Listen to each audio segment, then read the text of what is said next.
palavra de Deus também. Muito bem, eu quero ler com vocês nessa hora Gênesis 31. Ontem e anteontem nós vimos os capítulos anteriores, o capítulo 30 e 29. Hoje nós iremos para o 31.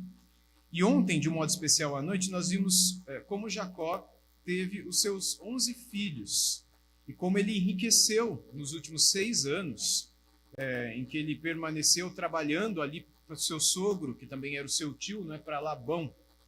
E nesse capítulo 31, Jacó ele vai receber uma visão de Deus de que ele tinha que voltar para sua terra, a terra do seu pai, a terra de sua mãe, e tinha que voltar para a terra de Canaã. Só que essa volta, esse retorno, acontece no meio de muita confusão. Labão não quer aceitar esse retorno dele, Jacó precisa fugir, Jacó rouba os deuses do seu pai, a Raquel rouba os deuses, os ídolos do seu pai, e se não fosse Deus intervir, Labão tinha matado Jacó nesse retorno, aí quando ele encontrou ele no meio do caminho. A gente vê nesse capítulo, mais uma vez, a fidelidade de Deus em guardar aqueles que são seus, apesar deles serem maus. Vamos então, portanto, ao texto, Gênesis 31, a partir do versículo 1.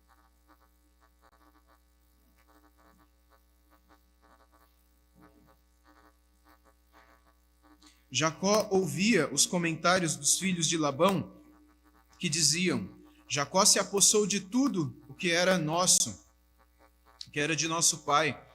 Ele juntou toda essa riqueza a partir do que era do nosso pai. Ou seja, já logo no início do capítulo, os comentários dos filhos de Labão era de que Jacó ele tinha roubado o pai deles. Jacó estava rico, mas era porque ele era um ladrão. Então havia uma tensão aqui presente. A tensão era os filhos de Labão contra Jacó, ou seja, os primos, certo? Os filhos de Labão eram primos. Está frustrado, tanto pela assistência divina sobre ele, Jacó, quanto pela própria esperteza de Jacó. Então ele fica meio ressabiado, como a gente diz. Versículo 3 diz que o Senhor disse a Jacó: volte para a terra de seus pais e para a sua parentela, e eu estarei com você. Então Deus aparece novamente para Jacó e diz a ele o que ele tem que fazer. E diz: eu vou estar com você, eu vou acompanhar você. A mesma coisa que ele disse para Jacó, quando ele apareceu para Jacó lá em Betel, quando ele saía da terra de Canaã e fugia para Padã Arã, onde ele está aqui, onde, enfim, ele fugia, queria matá-lo. O Senhor havia dito para ele, lá naquele lugar onde ele dormia, sobre um travesseiro de pedra, como o texto diz, e ele chama aquele lugar de Betel, que significa casa de Deus, porque ele via anjos ali, e o Senhor ali, e o céu ali e tudo mais. E a mesma coisa Deus diz para ele aqui agora. E aí, se vocês quiserem, olha o que Gênesis 28, 15 diz: eis que estou com você e o guardarei por onde quer que você for. Farei com que você volte para esta terra, porque não o abandonarei até que eu cumpra aquilo que lhe prometi. E aí Gênesis 28, 20 diz: Jacó também fez um voto, dizendo: se Deus for comigo e me guardar nessa jornada, e compreendo, e me der pão para comer, e roupa, e etc, etc. Então, após ele ter fugido de Canaã, para não ser morto pelo seu irmão, agora Jacó é advertido por Deus para voltar para lá.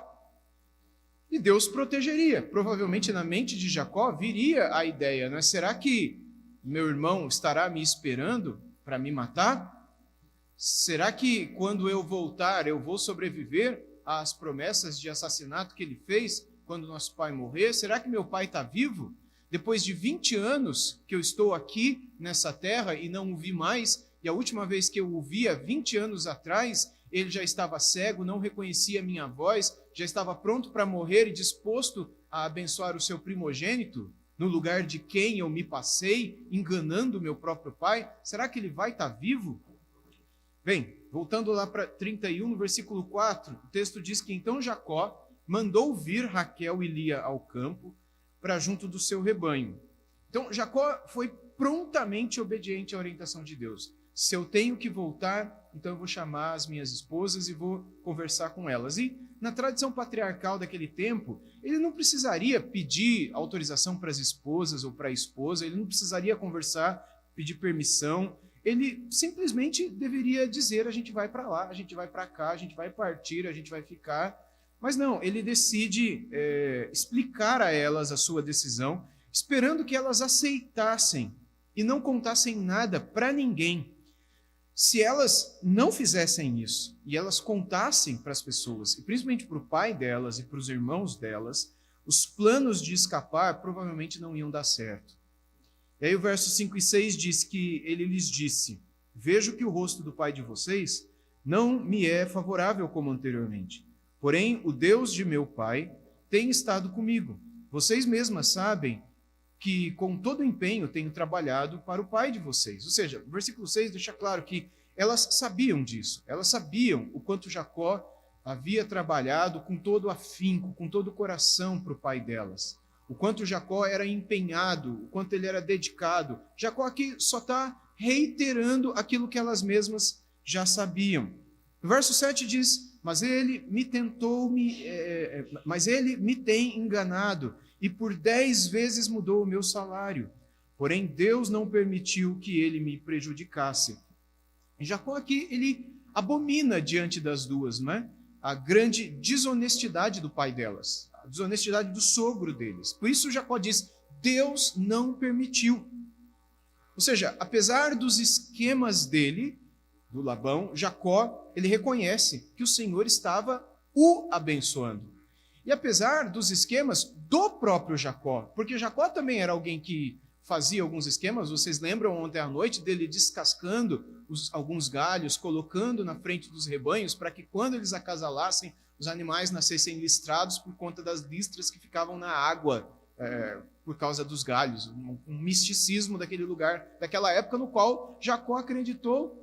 Então, apesar dos esquemas e das coisas que Jacó fazia, Deus ainda assim o abençoou, porque Deus é fiel a si mesmo. Como o apóstolo Paulo depois ensinou a Timóteo, não é? Ele é fiel apesar de sermos infiéis. Não é? Ele se mantém fiel mesmo quando nós somos infiéis, porque ele não pode negar a si mesmo, diz Paulo a Timóteo. Aqui no versículo 8 e 9, o texto continua dizendo: se ele dizia, os salpicados serão o meu salário, então todos os rebanhos davam salpicados. E se ele dizia, os listrados serão o meu salário, então os rebanhos todos davam listrados. Assim Deus tirou o gado do pai de vocês e o deu a mim. Sobre o verso 8, não é? O que aconteceu no capítulo anterior, o que a gente viu ontem à noite, durante 6 anos, os animais acasalarem e nascerem listrados, salpicados ou pintados, ou negros, no caso de ovelhas, o que era raro, acontecia, e Jacó diz aqui, Deus fazia isso. Embora ele fez algumas coisas de superstição, mas ele confiava que Deus ia guiar aquele misticismo, aquela superstição dele.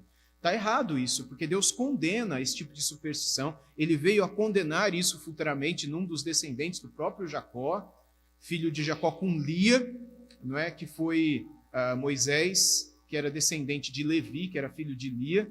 Moisés veio a escrever depois que esse tipo de coisa que o próprio Jacó fez era errado, Deus condenava isso. Mas apesar de nós também, e Deus nos abençoou, apesar de Jacó, Deus abençoou Jacó, porque Deus prometeu que faria e ele faz, apesar de nós. Não é porque merecemos ou deixamos de merecer, não é porque fazemos algo que chamamos a atenção e o olhar favorável de Deus, mas é porque ele é bom. É porque ele é gracioso, é porque ele é misericordioso, é porque ele é paciente, é porque ele é perdoador e tudo mais. No versículo 9, que é o último que a gente leu, assim Deus tirou o gado do pai de vocês e deu a mim. Ou seja, por causa do comportamento desonesto para com Jacó, Labão não desfrutaria mais das bênçãos de Deus que vieram para a vida dele de forma fácil. Ou seja, Jacó trabalhando para ele, Deus o abençoando, Labão, por meio do serviço de Jacó. Não seria mais assim. Versículos 10 e 11. Pois, chegado o tempo em que os animais acasalavam, levantei os olhos e vi em sonhos que os machos que cobriam as ovelhas eram listrados, salpicados e malhados. E o anjo de Deus me disse em sonho, Jacó, e eu respondi, eis-me aqui. Essa questão de Deus se revelar em sonho era muito comum naquele tempo, como também no Novo Testamento, os irmãos sabem disso muito bem. Era a forma comum de Deus se comunicar. Até no Novo Testamento a gente tem isso, como, por exemplo, quando Maria, a mãe de Jesus, foi engravidada pelo Espírito Santo. Logo após isso ter acontecido, um anjo apareceu a José num sonho e disse a José em um sonho que ele deveria fazer com relação a Maria, porque José desconfiou de Maria, como assim grávida do Espírito Santo? Ele queria abandoná-la. E o anjo falou para ele ficar num sonho. Depois, também num sonho, o anjo disse para José fugir para o Egito, porque Herodes queria matar as crianças. Depois, também num sonho, lá no Egito, quando Herodes já tinha morrido, o anjo apareceu de novo em sonho e disse para José que ele tinha que voltar para Galiléia, porque aquele que pretendia matar as crianças e Jesus já estava morto. Então, mesmo no Novo Testamento, a gente vê que, em algumas ocasiões, antes que as Escrituras fossem finalmente concluídas, Deus se comunicava dessa maneira também. Não que todo sonho era uma revelação, mas alguns sonhos eram usados por Deus. Versos 12 e 13. Ele continuou: levante agora os olhos e veja que todos os machos que cobrem o rebanho são listrados, salpicados e malhados, porque vejo tudo o que Labão está fazendo com você. Eu sou o Deus de Betel, onde você ungiu uma coluna, onde me fez um voto. Levante-se agora, saia desta terra e volte para a terra de sua parentela. Então, verso 13, né? Enquanto os mensageiros no Antigo Oriente Médio e Próximo, né, tinham o direito de falar no lugar daquele que os enviava, em outros lugares do Antigo Testamento, diz que o anjo do Senhor, o anjo de Javé, não é? É a encarnação da própria essência de Javé. Quando o anjo fala aqui, é como se o próprio Deus estivesse falando. Por isso muita gente fala que talvez fosse Jesus aqui, pré-encarnado, seria uma cristofania, se fala na teologia, não é? Que é uma manifestação de Cristo no Antigo Testamento, tem muitas delas, e algumas vezes como forma de anjo ou outra manifestação, mas enfim, é só uma suposição. Versos 14 a 16. Então Raquel e Lia disseram: será que ainda existe para nós parte ou herança na casa de nosso pai? Não é verdade que ele nos considera como estrangeiras, pois nos vendeu e consumiu tudo o que nos era devido? Porque toda a riqueza que Deus tirou de nosso pai é nossa, de nossos filhos. Agora, pois, faça tudo o que Deus pediu que você fizesse. Ou seja, as moças concordaram com ele. A Lia e a Raquel concordaram que o pai delas não prestava. As duas concordaram, as esposas de Jacó, unanimemente, embora elas brigavam entre si por outras questões, mas agora elas estavam concordando com ele, mas elas continuam enumerando algumas preocupações aqui, o texto diz, né? As palavras transmitem amargura com relação ao pai delas, o Labão. A traição do Labão para com Jacó, que resultou na perda da herança, né, delas mesmo, porque o Labão perdeu praticamente tudo o que era dele. Logo, o que era dele era delas, por conta de herança. E agora, como ele não tinha mais nada, elas não tinham mais nada. Então, por conta da ganância dele, a gente não tem mais nada. Além dele não ter nos dado nada por ocasião do casamento, por quanto tanto tempo lhe trabalhamos, a ele trabalhamos, agora já não temos mais nada que receber dele. Então, o fato de Labão colocar em risco sua herança fez com que elas se sentissem como forasteiras, como pessoas que não tivessem absolutamente nada. Enquanto elas retiverem sua riqueza devido ao sucesso do marido, que é o Jacó, e com a ajuda de Deus, elas acham a imprudência do seu pai ofensiva até. E elas concordam: vamos embora daqui, faz o que o teu Deus disse para você fazer. No verso 15, elas disseram: ele nos vendeu. Ou seja, elas se ressentiam de que seu pai tivesse desperdiçado o preço da noiva que Jacó deu a ele. E elas não podiam olhar para o seu pai em busca de segurança financeira com relação ao futuro. O preço pago foi a mão de obra de Jacó, e não foi nada para elas. Eu comentei isso para vocês na sexta-feira. E elas dizem aqui, consumiu tudo que nos era devido. Ou seja, legalmente, parte do preço que era pago pela noiva, recebido por um pai em troca de sua filha, deveria ficar com a própria filha. Mas além dele não ter dado nada para elas, ele consumiu tudo e perdeu tudo. O que era inclusive delas. E aí no 16 elas reconhecem que Deus tirou tudo dele e deu tudo para Jacó, e por meio de Jacó a elas também, e por isso concordaram em ir, no final do verso 16, vamos embora daqui, né? E aí o 17 e 18 dizem que, então Jacó se levantou e fazendo montar seus filhos e suas mulheres em camelos, levou todo o seu gado e todos os seus bens que chegou a possuir, o gado de sua propriedade que havia acumulado em Padã-Arã, para ir a Isaque, seu pai, à terra de Canaã.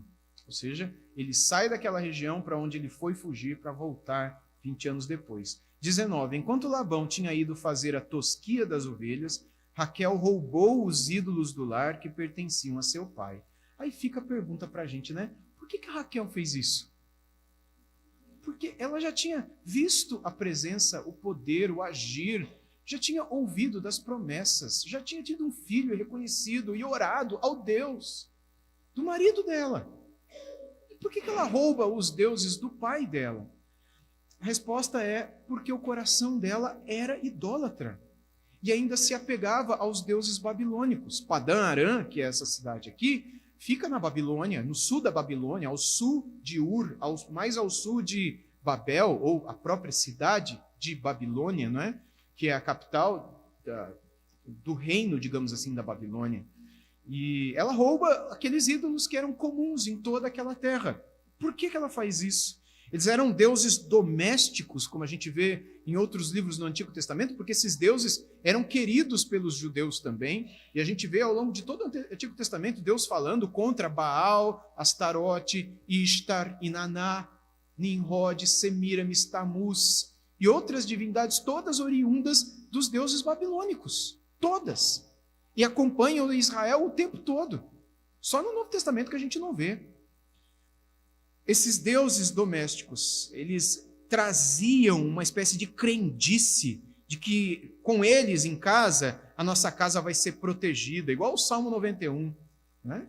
Com eles em nossa casa, a gente talvez vai poder ter alguma adivinhação, alguma coisa assim. Lá em Ezequiel 21 diz assim, porque o rei da Babilônia irá parar na bifurcação, na entrada dos dois caminhos, para fazer adivinhações, sacudirá as flechas, consultará os ídolos do lar, examinará o fígado de um animal. Olha quanta coisa que ele fazia para poder... Pega o fígado de um animal, vamos ver a posição que ele está, isso vai ser Deus mostrando para a gente alguma coisa. Vamos consultar os ídolos do lar, vamos sacudir as flechas, sabe, búzios, que tem umas... não é mãe, como é que chama? Sei lá como é que chama esse tipo de profissão. Será que a gente pode chamar de profissão, né? É adivinhadora, como é que chama isso daí, gente? Taróloga, vidente, né? Isso aí. O pessoal sacudia flecha, mexia no ventre de fígado de animal. Assim como hoje eles jogam cartas, mexem com pedrinhas e outras coisas e jogam na mesa. E aí eles olham para aquilo e falam alguma coisa, né, baseado naquilo, e tem gente que acredita, né? Tem gente que acredita. Enfim, assim se fazia. Isso é muito antigo, esse tipo de oráculos, de busca por oráculos, não é? E às vezes as coisas até acontecem, né, pela intermediação e intervenção de demônios, de fato. Em Zacarias 10:2 diz assim, porque os ídolos do lar falam coisas vãs, e os adivinhos veem mentiras e contam sonhos enganadores, oferecem consolações vazias. Por isso o povo anda como ovelhas, aflito por não ter pastor. Isso é muito interessante. Diferente, não é, de Sara e de Rebeca, a mãe e a avó do Jacó, a Raquel, ela não havia se desfeito dos ídolos pagãos e da ética pagã, como a mentira, por exemplo, como a gente vai ver mais para frente aqui no capítulo. E ela rouba esses terafim, né, esses ídolos do lar. Versículos seguintes, Gênesis 31, 20 e 21. E Jacó enganou Labão, o arameu, não revelando que tinha planos de fugir, e fugiu com tudo o que lhe pertencia. Levantou-se e passou o Eufrates e tomou o rumo dos montes de Gileade. Versos seguintes, vamos continuar. No terceiro dia, Labão foi avisado de que Jacó ia fugindo. Reuniu os seus parentes e saiu no encalço de Jacó por 7 dias de viagem e o alcançou nos montes de Gileade. De noite, porém, Deus veio em sonhos a Labão, o arameu, e lhe disse: cuidado, não fale a Jacó nem bem e nem mal. Ou seja, só 3 dias depois, Labão foi avisado da fuga. Levou 3 dias para ele desconfiar, ficar sabendo, e levou 7 dias para ele alcançar Jacó. Ou seja, Jacó com os meninos, com as crianças, com as esposas, com servos, com os animais. Levou 10 dias à frente de fuga, de caminhada, e só depois de 10 dias que o Labão saiu com os seus parentes, que provavelmente era um pequeno exército, né, esses parentes do versículo 23, exército doméstico, para buscar Jacó, para ir atrás de Jacó. E no verso 24 diz que Deus veio em sonhos. Olha mais uma vez a maneira como Deus se revela, né?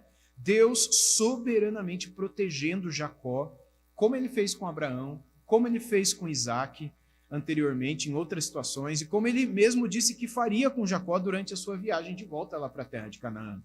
Além de tomar conta, não é, e cuidado de Jacó e da sua casa, como diz o texto aqui, ele diz para Labão tomar cuidado também com o que ele vai dizer para Jacó.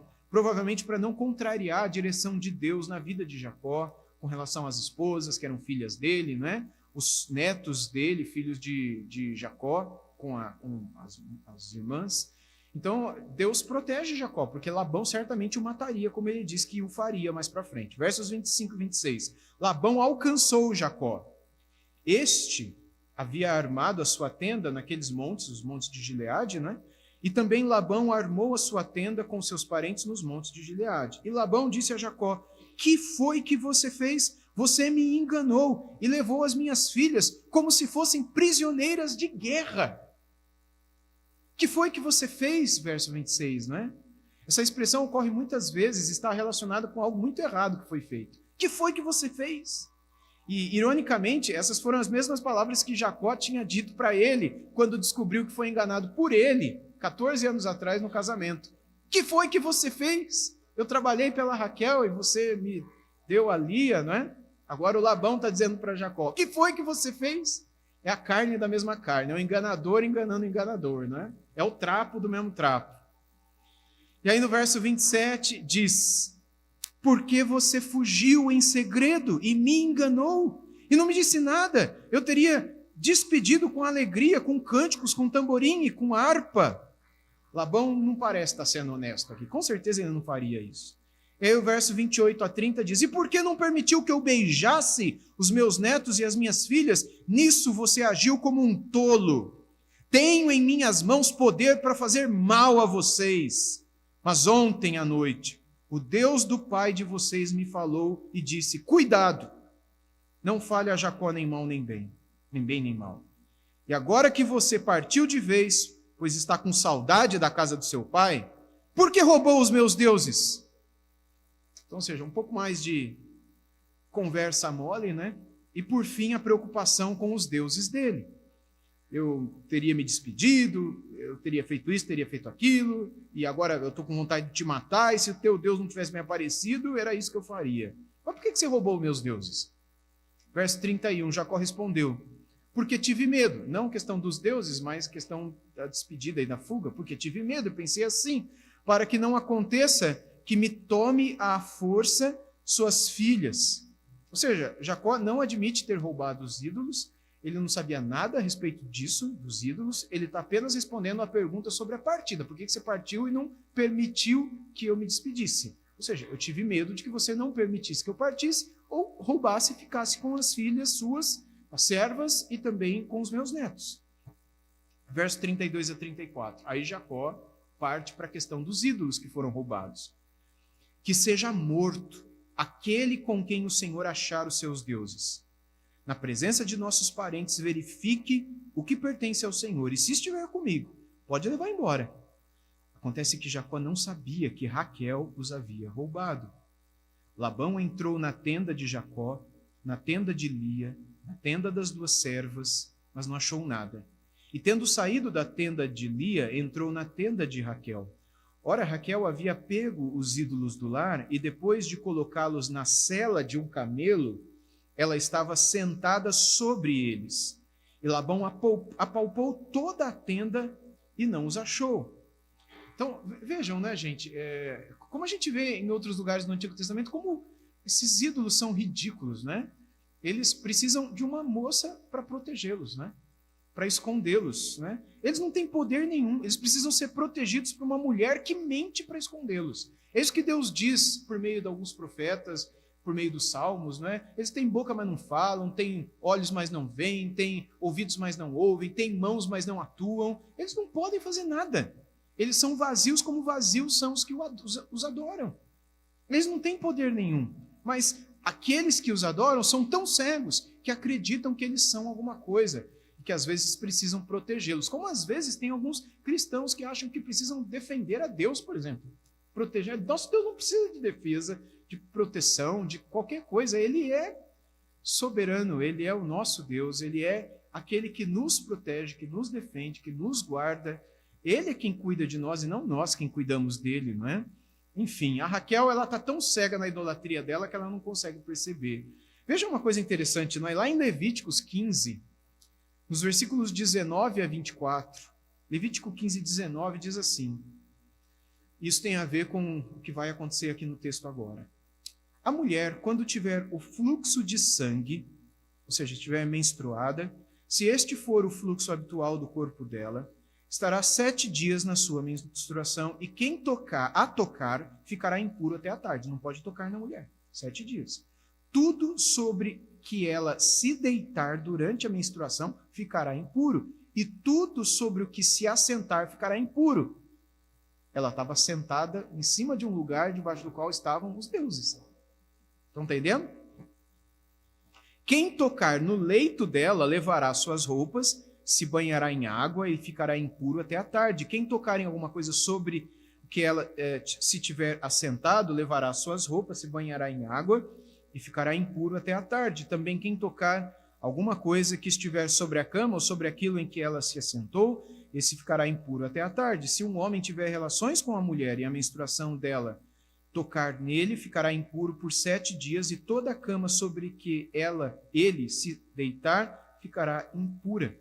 Então, mesmo que esse texto aqui tenha sido escrito depois, essa era a cultura e pensamento do Oriente Médio na época. Agora, vejam, né? Voltando lá para Gênesis 31, versículo 35, diz que, então Raquel disse ao pai, não fique zangado, meu senhor, por eu não poder me levantar na sua presença, pois estou no meu período menstrual. Ele procurou, mas não encontrou os ídolos do lar. Porque ele não procuraria debaixo dela, ele nem tocaria nela quando ela disse que estava no período menstrual. Porque na cultura daquela época, tocando nela ou na sela do camelo, debaixo da qual estavam os ídolos do lar, ele ficaria impuro e maldito. Então ele não faria aquilo. Então ela foi malandra, ela foi esperta. E normalmente quem é ruim é esperto. Né? Quando fala que o mundo é dos espertos, né? Eu costumo dizer que o inferno também. Né? E Raquel estava sendo muito esperta aqui, agindo pelo mal, né? No verso 36 diz que então Jacó ficou zangado e discutiu com Labão. Dirigiu-se a Labão dizendo, qual é a minha transgressão? Qual é o meu pecado? Para o Senhor me tratar, me perseguir com tanta fúria. Havendo apalpado todos os meus utensílios, quais foram os utensílios de sua casa que o Senhor encontrou? Coloque-os aqui diante dos meus parentes e dos seus parentes, para que julguem entre nós dois. 20 anos eu estive com o Senhor, as suas ovelhas e as suas cabras nunca perderam as crias, e não comi um só carneiro do seu rebanho, não lhe apresentei os animais que eram despedaçados pelas feras. Assumi o prejuízo, da minha mão o Senhor o requeria, tanto o roubado de dia como de noite. Interessante, né? No versículo 35, curiosamente, assim como o jovem Jacó enganou o pai dele, agora Raquel está enganando o pai dela. No verso 38 diz que Jacó era diligente naquilo que ele fazia, e a gente não tem dúvida quanto a isso. No verso 39 diz que quando algum animal que Jacó cuidava era roubado, ou devorado por outra fera, Jacó assumia o prejuízo não ficava com Labão, era ele que estava cuidando, então se quebrava na mão dele, se morria na mão dele, ele ia lá e pagava pelo animal devorado ou roubado. E interessante, porque de acordo com as leis antigas, que especificavam, né, as responsabilidades dos pastores e dos boiadeiros, de quem cuidava dos animais para alguém, como, por exemplo, tinha uma lei chamada Código de Hammurabi, que é de 1700 a.C., inclusive Moisés cita parte dessa lei na Torá. Jacó, ele não deveria ter sido responsabilizado por essas perdas, mas mesmo assim ele fazia, porque ele conhecia o sogro dele. Enfim, a partir do verso 40, o texto diz que de maneira que eu andava, ele diz, de dia consumido pelo calor, de noite pela geada, e o meu sono me fugia dos olhos. 20 anos permaneci na sua casa, 14 anos trabalhei para o Senhor pelas suas 2 filhas, 6 anos trabalhei para conseguir o seu rebanho. 10 vezes o Senhor mudou o meu salário. Se não fosse o Deus de meu pai, o Deus de Abraão e o temor de Isaque, por certo, o Senhor me despediria agora de mãos vazias. Mas Deus viu o meu sofrimento e o trabalho das minhas mãos. E ontem à noite, ele repreendeu o Senhor. O versículo 20, né, lá atrás que a gente leu, a Rebeca, sua mãe, inicialmente o enviou para poucos dias e agora passou 20 anos. E agora no versículo 42, Jacó, enfim, apresenta-se temente a Deus e crente na soberania guiando a vida dele. É uma das primeiras vezes que a gente vê Jacó expressando temor de Deus dessa forma. Se não fosse o Deus do meu pai, se não fosse o Deus de Abraão, o temor de Isaque, o Deus de Isaque, né? Por certo, você me despediria de mãos vazias, mas Deus, este Deus, viu o meu sofrimento, trabalho das minhas mãos, e ontem à noite, meu Deus me livrou das suas mãos, quando ele apareceu para você, dizendo para você não fazer nada de mal contra mim. Continuando, verso 43 e 44, então Labão respondeu a Jacó, as filhas são minhas filhas, os filhos são meus netos, os rebanhos são meus rebanhos, e tudo que você está vendo é meu. Que posso fazer hoje a estas minhas filhas ou aos filhos que elas deram à luz? Venha, pois, e façamos uma aliança, eu e você, que sirva de testemunho entre mim e você. O que Labão fala aqui mostra que os medos de Jacó se justificavam, né? Ele realmente achava que tudo era dele. E ele não ia deixar Jacó partir. E aí, no final, ele faz um tratado de não agressão, como a gente chama, mesmo que Abraão e Isaque fizeram com os filisteus, no capítulo 21 e 26 aqui de Gênesis. E aqui ambos chamam Deus por testemunha e firmam uma aliança. É o que está nos versos 45 a 50. Então Jacó tomou uma pedra e erigiu por coluna. E disse aos seus parentes, ajuntem pedras. Eles foram ajuntar pedras e fizeram um montão, ao lado do qual comeram. Labão deu-lhe o nome de Jegar-Saaduta, mas Jacó lhe chamou de Galeede. E Labão disse, seja hoje este montão de pedras por testemunha entre mim e você, por isso foi chamado de Galeede. E Mispa, pois disse, que o Senhor vigie entre mim e você e nos julgue quando estivermos separados um do outro. Se você maltratar as minhas filhas e tomar outras mulheres além delas, não estando ninguém conosco, lembre-se de que Deus é testemunha entre mim e você. Então, esse é um termo, o que acontece aqui no verso 47, né? Labão dar o nome de Jegar-Saaduta. Esse nome é uma palavra aramaica do povo arameu, e ele era de Padã Arã, né? Que significa monte de testemunhas, ou pedras do testemunho. E daí ele dá um nome para esse lugar. No versículo 48, o Jacó dá o mesmo nome, só que em hebraico, quando ele dá o nome de Galeede, que é a mesma coisa, só que em hebraico, né? E aí no versículo 49, Jacó adiciona mais um nome, que é o nome de Mispa, e esse nome, Mispa, está relacionado com a palavra observar, em hebraico, lembrando que Deus estava observando o que estava acontecendo ali e iria ser o fiel testemunha do acordo que eles fizeram. E Labão está profundamente preocupado em garantir a segurança das filhas e o status delas também, e não ser prejudicado pelo fato de Jacó arrumar outras mulheres no futuro, né? E essa proibição é comum naquele tempo. E aí o texto continua já na sua parte final, dizendo, versos 51 a 53, que Labão continuou: eis aqui este montão de pedras e esta coluna que levantei entre mim e você. Seja o montão testemunha, Galeed, e seja a coluna testemunha de que para o mal não passarei para o lado de lá do monte, e você não passará para o lado de cá do monte e da coluna.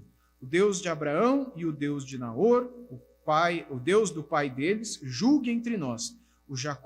Jacó jurou pelo temor de Isaque, seu pai. Interessante aqui nesse último verso, verso 53, o Labão diz: o Deus de Abraão, o Deus de Naor e o Deus do pai. O pagão Labão aqui aparentemente considera o Deus de Abraão como um dos deuses da sua família. Terá, que é o pai de Abraão e de Naor, tinha sido provavelmente um adorador, não é, da lua, lá em Ur dos Caldeus, que era uma cidade vizinha aqui de Padã Arã, onde ele viveu por 20 anos. E aí ele diz: o temor de Isaque, e aqui é uma outra forma para o nome do Deus de Abraão, não é? Então, era como se o Labão estivesse dizendo que o Deus antigo de Abraão, que o Deus atual de Abraão, que é o seu Deus, e que os meus deuses julguem entre nós aqui nessa terra. E aí o texto termina dizendo, verso 54, e Jacó ofereceu um sacrifício na montanha e convidou seus parentes para uma refeição.